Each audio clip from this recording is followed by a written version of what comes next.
Bisa bermain bersama Adele adalah kebahagiaan bagiku. Berada di dekatnya memberikan ketenangan dan kenyamanan. Tetap di Bang Ade.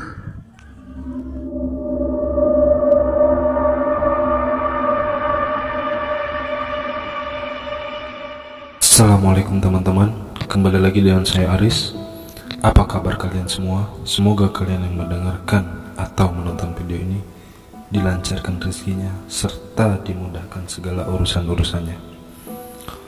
Oke, kali ini kita akan melanjutkan lagi cerita dari seorang pemuda yang bernama Alvin. Nah, kali ini kita sudah memasuki part 4 atau part terakhir. Oke, gak usah lama-lama lagi, kita langsung ke ceritanya. Tetap di sini aja. Sebelumnya, buat kalian yang belum klik tombol subscribe, klik tombol subscribe sekarang juga. Saya hitung dari 1 sampai 10.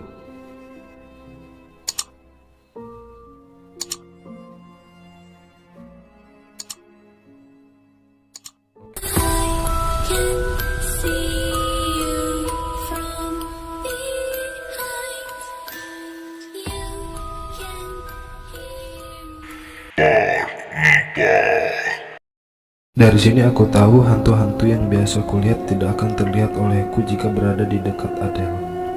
Dia sudah seperti malaikat yang dikirim Tuhan untuk menjagaku.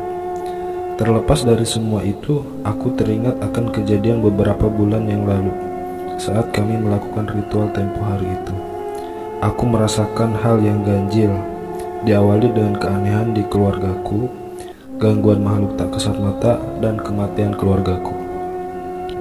Aku merasa di balik semua kejadian itu, penyebabnya adalah ritual yang sudah kulakukan. Akhirnya aku memutuskan untuk menceritakan semua itu kepada kakek. Ternyata benar saja, jawaban kakek membuatku menyesal seumur hidup. Ritual yang kulakukan tempo hari itu adalah ritual pemanggil hantu. Dan kenapa ritual itu bisa berhasil? Kakek menjawab, karena aku mewarisi kesaktian kakek. Perlu kalian ketahui, kakek adalah seorang dukun paling sakti di kampung. Bahkan namanya terkenal ke beberapa daerah. Sekarang aku tahu penyebab kekacauan yang membuat keluargaku hancur. Ya, karena hal bodoh telah melakukan ritual tersebut. Hantu-hantu datang meneror keluargaku. Kakek berpesan kepadaku, jangan pernah bermain-main dengan makhluk yang tak kasat mata. Kejadian yang sudah terjadi lupakan saja, yang terpenting jangan mengulangi kesalahan yang sama. Begitu ucap kakek. Seandainya sebelum keluargaku mati aku menceritakan ritual yang kulakukan, mungkin sekarang hal buruk yang menimpa keluargaku tidak akan terjadi.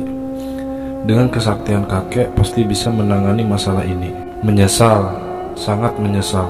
Kenapa aku sebodoh ini? Ibu, ayah, kakak, maafkan aku. Semoga kalian beristirahat dengan tenang di alam sana.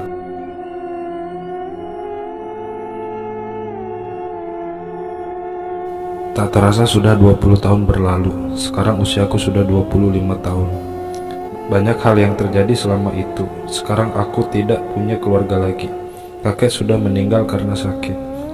Kepergian kakek menambah luka di hatiku. Aku ingat sebelum kakek meninggal, kakek berpesan kalau aku mewarisi kesaktiannya. Tolong gunakan untuk kebaikan dan menolong orang. Setelah mengucapkan pesan itu, kakek menghembuskan nafas terakhirnya. Sekarang tidak ada alasan lagi untuk tinggal di rumah ini. Aku harus mencari hidup di suasana baru. Lalu aku memutuskan untuk pergi ke kota. Ikut. Pokoknya Adele harus ikut sama Alvin, rengeknya, sambil menyilangkan kedua tangannya. Ternyata Adele sudah 20 tahun berlalu, dia masih seperti yang dulu, tidak ada perubahan. Adele, dengar, mungkin ini perpisahan antara kita. Sekarang Alvin sudah dewasa. Alvin tidak bisa lagi main sama Adele seperti dulu. Terima kasih Adele sudah menemani masa kecil Alvin. Berkat Adele, Alvin jadi terbiasa melihat keberadaan makhluk tak kasat mata itu. Terangku kepada Adele.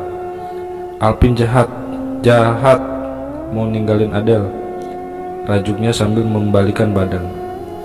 Adele, tolong mengerti keadaan Alvin sekarang. Alvin yang sekarang bukan Alvin yang dulu lagi, jelasku meyakinkan Adele. Pokoknya Adel gak peduli. Alvin yang Adel kenal masih sama. Gak peduli, Adel akan ikut kemanapun Alvin pergi. Protesnya lalu menghilang entah kemana. Adel, tunggu. Dia sudah pergi. 1 bulan berlalu sejak aku meninggalkan rumah. Sekarang aku bekerja di sebuah kantor yang bergerak di bidang pelayanan. Kenalkan, rekan kerjaku namanya Laras. Dia sangat cantik dan baik. Gak cantik, dia jelek, cantik kan Adel. Adel masih kecil, gak boleh gitu, ucapku di dalam hati. Adel gak suka, ungkapnya lalu menghilang lagi. Tring, tring, tring. Bel istirahat berbunyi. Laras makan siang bareng yuk, nanti aku traktir. Boleh juga, tapi gak apa-apa, Alvin gak usah traktir, Laras bayar sendiri aja. Gitu, oke deh. Lalu kami menuju tempat makan yang berada tidak jauh dari kantor.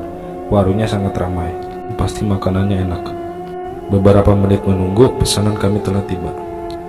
Tapi ada yang aneh dari makanan ini.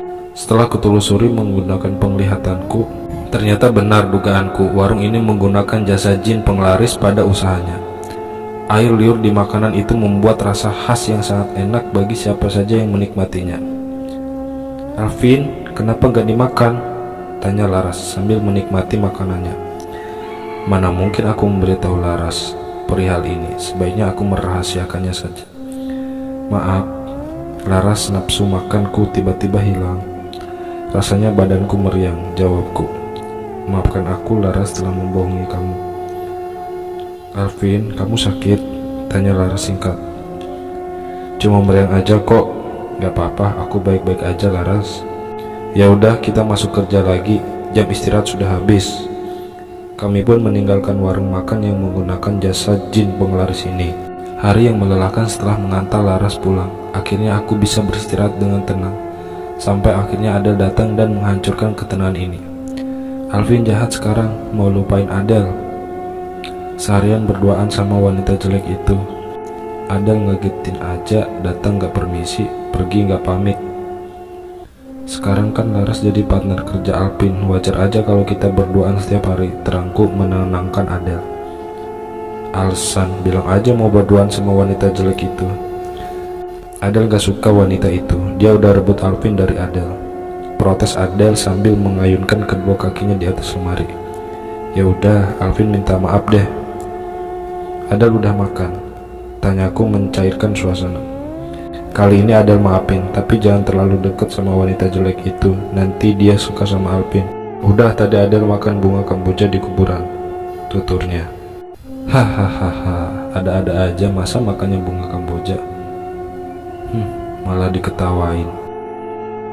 Yah, bener kan kalau mau pergi gak pamit dulu, main hilang-hilang aja, sanggahku sambil bersiap untuk tidur. Keesokan paginya suara alarm membangunkan tidurku.